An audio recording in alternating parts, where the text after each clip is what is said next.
try an asterisk 3 that we might bring back into the joint meeting with management. What are the 3 most promising options here on the list? What would you say? We've got to keep seniority on the table. Okay, so seniority, you want to, obviously. We couldn't get ratified without it. Okay. Also, job guarantees of some kind, don't you think? Yeah, I think so. Job guarantees, that's a very promising idea. Okay. But I think we need a voice in the training. I don't think there's any question that without a voice in the training, why we aren't comfortable. Okay, a voice in the training. Okay. So I don't think we want them to know, do we, that we've asterisked those, do we? Well, let me ask you this, Al. You see, bargaining, you're taking our flexibility away. Oh, you're not making these as proposals. Well, These are just options you're willing to talk about. Is there any option here that you're not willing to talk about? I think that the concern is that Yeah. if we offer up an idea, they're going to glom onto it Right. as if we proposed it. Right. You need to know that the first time they glam onto one of those and say, boy, we'll buy that, we're walking. Because Al? you've told us these are just things we're going to talk about. Sure. Al, I'm going to be onto them long before you walk. Remember, the ground rule is no commitment. All And right. I'll see to it that that ground rule is maintained. Once the union team focused on the task of inventing options, they were able to come up with quite a few. It is a very important activity to brainstorm. The rules of brainstorming are quite clear. You set aside a time, no criticism, no commitment, just invent ideas. However short the time you have, it is a good idea to have some segment of time in which people are asked to explore and let their mind wander and think of things that might meet the underlying interests. So, let's continue. There are some interesting options put up here. How would you improve on these? How could they better be developed to meet your interests? Where do you see some overlap? Frank, if you are serious in looking at our option on co-design, I have the feeling that we can work something out on your first item, management discussion with improved early retirement. I'm simply saying that without any commitment to it. But it seems to me there's something we could do there because we could provide an opportunity then for our older people to be involved. And in some areas, we could have the older employees train the younger employees in those technologies where they're expert, and then in the newer technologies, why we'll look to some other source of training. We may actually be able to do that training in-house, and then for those technologies which we're going to require more, we can send that to the community college, and we might be able to pay for that also. Oh, I like that idea because a lot of people have told me they want training in areas where we don't presently offer any training. Let's make sure we get these options down, because it sounds like you're really getting somewhere. Now we've got a lot of possibilities. Yeah. Why don't we start to flesh some of these out? Inventing options enhances a negotiator's power. If I have a lot of options on the table, I'm better able to work out a solution that meets your interests and mine. I'm in a stronger position the more options I have. Often, options will simply solve the problem. You will have a good solution that meets the interests of both parties. Not all options are created equal. You have to evaluate them, and evaluation, as you saw, comes after the brainstorming session. We do not evaluate during the middle of brainstorming. In some cases, there are conflicting interests that cannot be solved by inventing options. There, we need other methods. In the next segment, we will look at the power of independent standards as a way of moving toward agreement.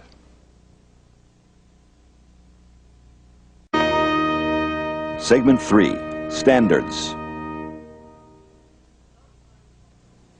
Sometimes interests conflict, and you can't find a creative option that satisfies both sides. Often when that happens, the parties end up in a contest of will, where one side or the other has to back down. That kind of contest is costly. It rewards stubbornness and deception. And nobody likes to back down. And so they don't. And the process takes forever. A better way to resolve conflicting interests in most situations is to use independent standards. For example, when I'm negotiating with a client, it's much more effective for me to explain that the fee I want is what I've been paid by a dozen other clients, than just to say, well, that's how much I want. It's hard to back down to the other side. It's much easier to go along with an independent standard, such as market value, precedent, or industry practice.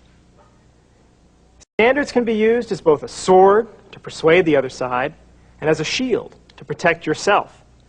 As a sword, standards allow you to explain to the other side why your proposal would be fair for them, as well as for you.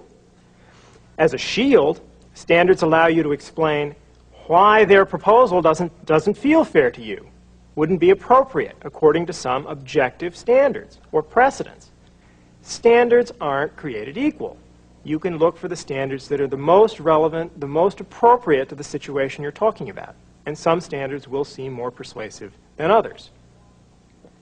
Let's watch in this next negotiation how the standards can be used on both sides to narrow the difference and the differences between the parties. In this situation, I'm coaching a consultant and their client in a negotiation about the consultant's fees. Tom, we've been holding down fees now for 4 years. You know we've been working with you every time you run into a difficulty. The time has come and we need to pay back. This year we need a 13% increase. That's outrageous. It's too much. We were thinking 4% walking in here. Maybe it's time we need to talk to the competition. It's already tense. And the reason is, all they've put out on the table is a position, a number. They haven't even begun to explain where that number might have come from. What's the rationale, the legitimacy that lies behind it? Chuck, maybe it would help if you explain where that 13% came from. All right? Tom, if you raised your fees to us by 13%, they would equal the average fee we get from our clients across the country. And Tom, what about you? Where did that 4% figure come from? You seem pretty strong on that. You know, we've just gone through a long negotiating process with unions and the whole 9 yards on salaries, and we've come with an across-the-board 4% increase. I must say, our internal increases look like 10 to 11% for management. Look at that. As soon as they get out a single rationale from one side or the other, they can begin to discuss, well, is that the most appropriate standard for this situation? And then they can begin to have a dialogue. Let's keep going. Is 4% for your managers as well? No, no upper-level management. 8.5%. Yeah, how about your lawyers? What do you pay your lawyers? Well, we pay them by the hour, $2.25 an hour. But 13% is too high, Chuck. This is St. Louis. Well, you're right, it is St. Louis. But Tom, even in St. Louis, I mean, you'd have to raise your rates to us by, or I'm sorry, your fees to us by at least 9% if you were going to pay us the average we get for clients in St. Louis. Well, what does 9% mean in terms of your hourly salaries across the board? Average it out. Well, first of all, you've got to break out expenses. We haven't done it in the past, but take expenses out. And if you combine the highest hourly rate and the lowest hourly rate, you know, we've got a team working with you in various assignments, it would be about $125 an hour. And you said that's the lowest hourly rate of anyone in your St. Louis office? That's correct. Average. Who do you have to sell this fee to? My board. Would it help if you could say that? That's the lowest hourly rate any client is getting in the St. Louis area? Yeah, I think it's important for us all to feel that we're being given the best rate in town. I mean, after all, we've got to be one of your largest clients, certainly here. That's a lot less than what you're paying your lawyers, too. Yes, it is. Lawyers offer specialized services. Well, maybe I can live with that. It sounds as if I could sell it if you can provide me with something I can take to the board to convince them that indeed this is the lowest. I can go back to the office and verify that, but I'm confident that that would be equal to the lowest average rate paid by any St. Louis client, and I can provide you with a memo, for instance, you can give to your board. Yeah. What about you, Chuck? You said that'd be a 9% increase. Could you live with something like that? Well, it's not as much as I had hoped for. You're going to have to talk to your other partners, presumably. Right. However, I think it's probably going to be the largest increase of any client in our office. And if that's right, it ought to satisfy my partners. So here, by looking at the rationales, standards that lie behind the positions, the ideas, the options that the parties have been discussing, you not only get some new options on the table, you narrow the gap between their differences. And note, in the solution that they've come up with so far, they haven't even had to agree on any single standard. One side is going to portray it to their constituency as the lowest hourly rate available to any client in the geographic area, while the other portrays it to his partners as the highest increase anyone has come into the office and gotten from their clients. So both should be happy, both should be able to live with it. That's the difference. Think where they started.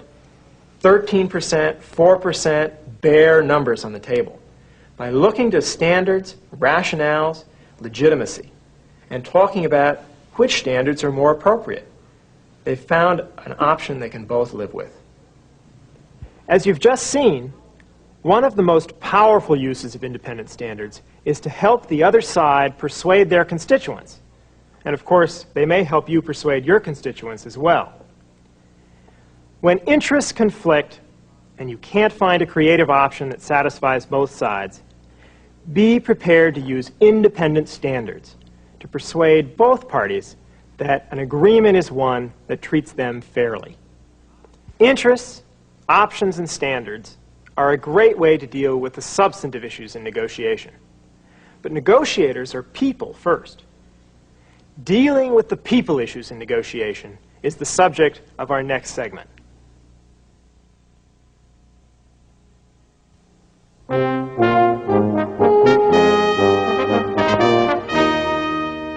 Segment 4, People. Constantly in a negotiation, you're trying to focus on the problem, you're trying to look at the interests or the options or the standards, and the people get in the way. Their emotions, their egos, their different ways of seeing things, their communication patterns. Constantly, you're focusing on the problem, the people get in the way. People make two assumptions. Either they assume that, look, I've got to be soft on the people. I need this relationship. And that means being soft on the problem, giving in, making concessions. Or they make the opposite assumption. I've got to be hard on the problem. I need to get this. I need to get this for my organization or for myself. If that means being hard on the people, well, that's real life. We're in the world of business. We're not holding hands. What we find successful negotiators doing is rejecting both those assumptions. What they do is they separate the people from the problem, almost like drawing a line in their heads between the person and the problem, in order then to simultaneously be soft on the people, hard on the problem. In fact, the harder you need to be on the problem, the softer you need to be on the person if the person is not going to get in the way of dealing with the problem.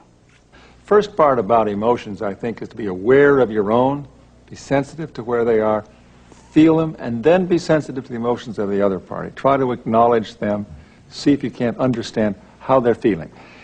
We sometimes think we're taught as children it's naughty to be angry. It's nothing wrong with feeling anger. It's like feeling hot or feeling cold. It's a feeling. How you deal with anger is something else.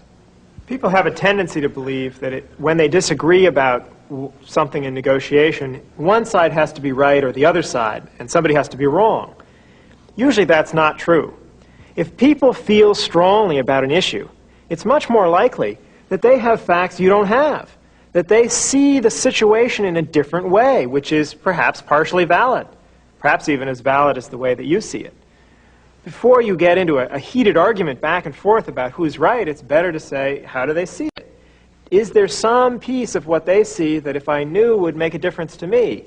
So what I've heard are there emotion problems as people problems. There are problems of perception, the fact that people see things differently. Right. And the third category is communication problems. Most people think of communication as my telling you.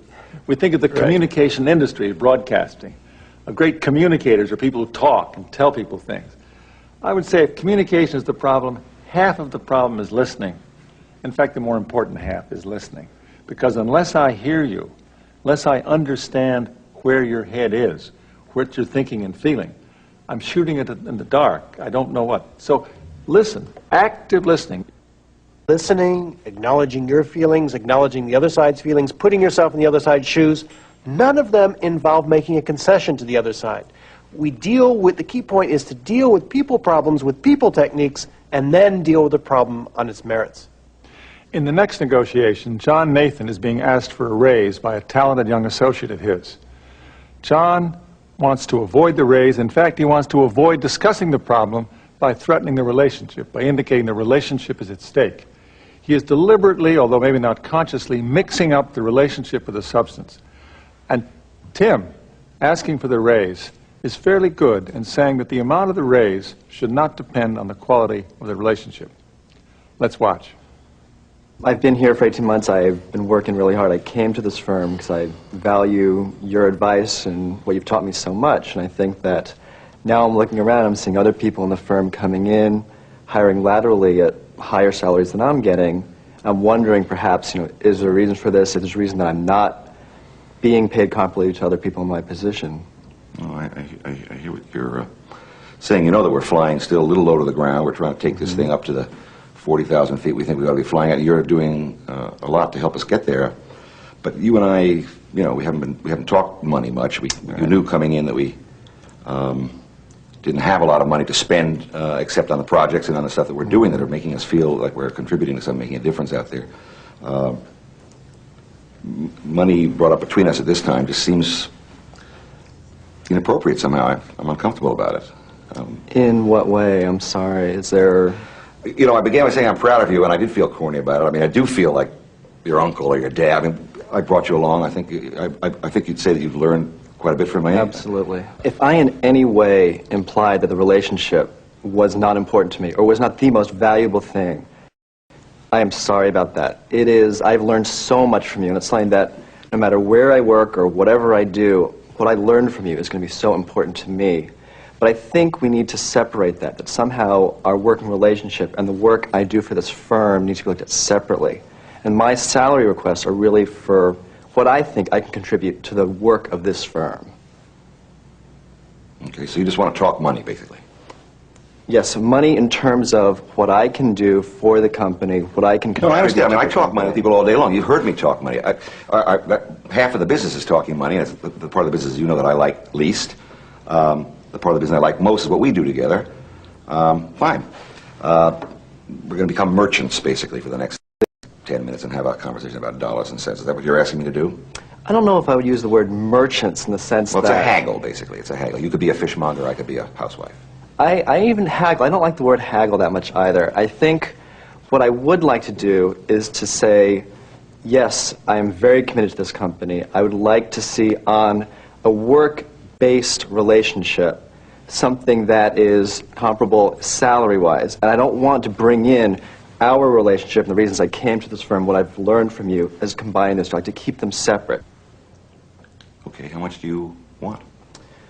Well, I look at the other people you've brought in recently who are in my position, who are laterally hired, who are about $40,000, and that's the reason I think it's fair for the work I do. You're being paid $32,000 now, Tim. Yep. $32,500. Mm-hmm. And you're asking for a $7,500 raise now. Right. I need to hear one thing clearly from you. Are we in ultimatum mode here? Are you saying, pay me the $40,000, give me the $7,500 raise today, or I'm gone, I'm out of here, I'm up the next step on the ladder? Is that where we are? Absolutely not, John. I would never leave you today. I would never walk out on you. That is something that I just would not do, and purely because we value our friendship so much, I would never do anything like that to you. All I want is to be treated fairly. All I ask is that I be treated for my work the same way anyone else in your firm is treated. Tim was good there. It's amazing. Every time John would bring something up, he'd reaffirm to John how much the relationship meant, and then say, but how much I'm paid is just a question of what's fair in the office. I don't want to feel ripped off. It's almost like when someone says, trust me. That's right. You should answer, of course I trust you. And common business practice would suggest that I run this by my lawyer. Now let's watch a negotiation between a professional and a manager. The professional is concerned about her schedule. She doesn't think that she has enough time at home with her child. Here, perception plays a role. The manager has a very different view of the fairness of the professional's schedule. Let's watch. Irma, I'm having trouble doing this job and taking care of my child. I came home last night after being on the road for 7 days, and my daughter didn't even know who I was. She wouldn't have anything to do with me, and I'm at my wit's end. This is so crazy. I feel like you have scheduled me week after week on the road. I feel like I've done my fair share. I do work really well, and I'm really going crazy. This is really difficult. I can't keep it up. With the quality of my work, as well as being a mother, which I never get a chance to do because you always have me on the road, it's been really difficult. I think you can understand this, Irma. You're a mother. You understand what it's like. It's been really, really difficult for me. Can you help me? Well, I certainly understand as a mother what you must be feeling. If I came home and my child didn't recognize me, I'd be very upset. And I would like to help you. I want to help the company, too, so there may be some conflicting interests there. Let's talk more. Well, isn't motherhood the most important thing in the world? I mean, the child's welfare? I think that's very important, and this is a very critical time in your daughter's life. And that's a priority question, and I think that's one of the questions you and I need to talk about. Where are your priorities right now? Well, I want to be a good mother, and I want to be a good employee of this company. I want to keep my work at the level that it's at, and I feel that if you put me on the road, as much as you do, I can't be good at anything other than my job. Okay. So you're feeling like there's not enough balance in your life right now. Well, Francine, one of the reasons we put you on the road is you're one of our best employees, and we've got a lot of demand right now. And more than that, we're hearing, and I'm hearing from other folks, how come Francine isn't on the road as much as we are? And I said... Who's saying that? Well, let me tell you, I thought that was ridiculous, too. So I pulled together the data, and I looked at it, and I said, you know, actually, you are doing about 80% of what other people are doing. And that's been because I've been trying to the extent that I could to minimize the amount of time you have on the road. 80%? About 80%, yeah. So they're right. In other words, they feel like you're getting a break that they're not getting. So when I'm standing in my shoes trying to understand what it means to be a mother, I'm also hearing this voice of 24 people over here saying, hey, is this fair?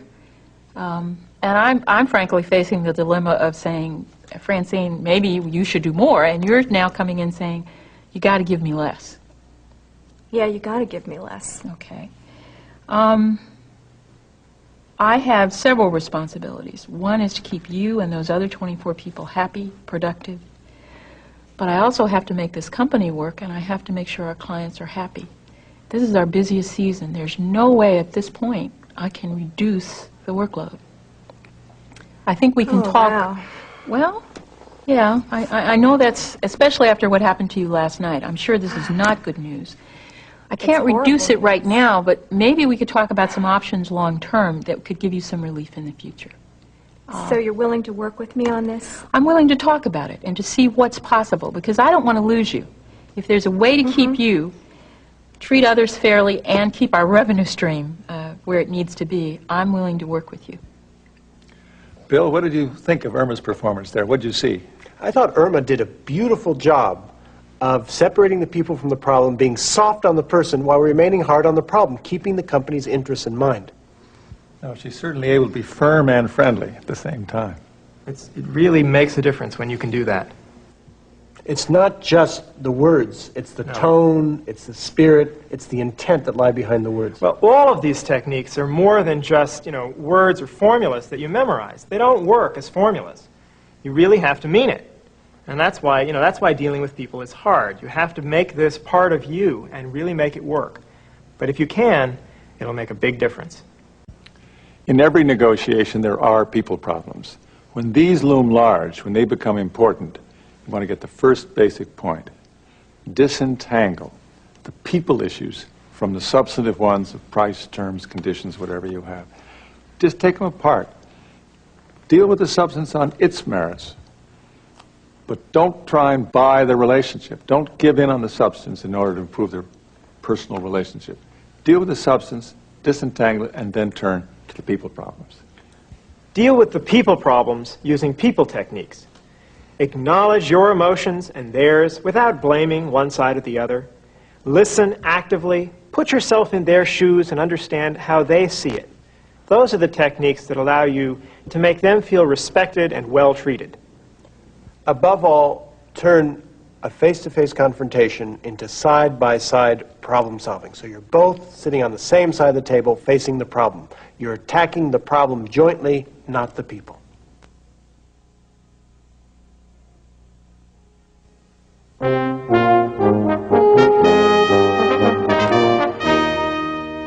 Segment 5, Alternatives.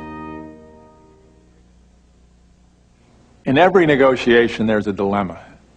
Shall I risk the mistake of walking away without agreement, or risk the mistake of signing an agreement I wish I hadn't signed, regretting it? Every negotiator feels uncertain. Is this deal good enough? Should I walk? Should I not? If I walk, I may get to the door, look out, and discover it's awful. If I stay at the table, I may sign an agreement when there was a better deal around the corner. The answer to this dilemma, the solution again, is preparation. Before you sit down at the table, know what you will do if you walk away. What is your best self-help alternative? We call this your BATNA, your best alternative to a negotiated agreement. And I want to have that in my pocket. I want to know just what I'm going to do. That is the measure of the success of any negotiation. Unless it's better